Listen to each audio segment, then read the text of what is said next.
இருந்து மீண்டு விட்டோம், சிறகுகளை விரித்து விட்டோம். உரிமை சமமாய் வேண்டும் என்று ஒருமித்து நின்று போராடுகின்றோம். யாரிடம் உள்ளது நம் உரிமை? எவர் தரக்கூடும் அதை நமக்கு? பதில் கூறிட முடியா கேள்வி இது. பெண்ணே, கொஞ்சம் சிந்திக்க கிடைக்கும் விடை.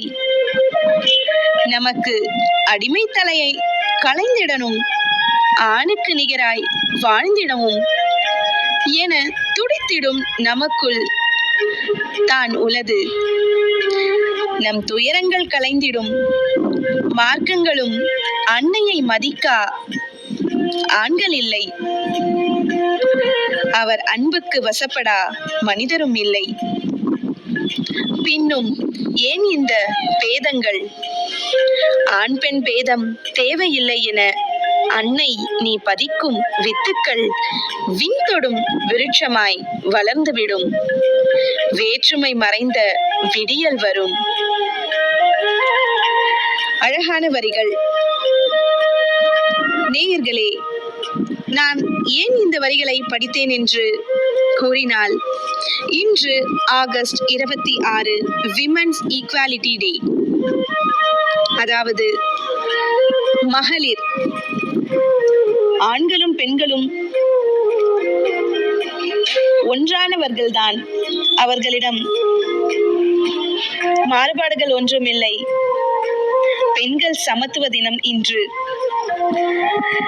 இன்றைய நம் நிகழ்ச்சியில் நாம் கேட்க இருப்பது அனைத்துமே நம் பெண்களின் சாதனைகளையும் அவர்களின் பாதுகாப்பு குறித்த தகவல்களையும் தான்.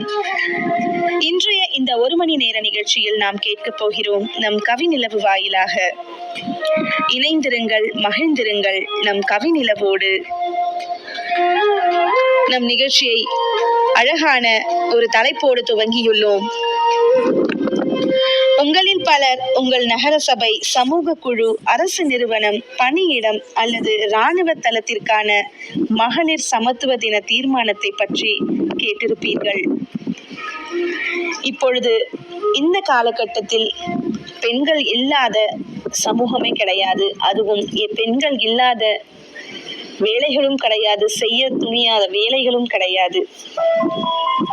இப்படி பெண்கள் அனைத்து துறைகளிலும் சாதித்து கொண்டு வருகின்றார்கள்.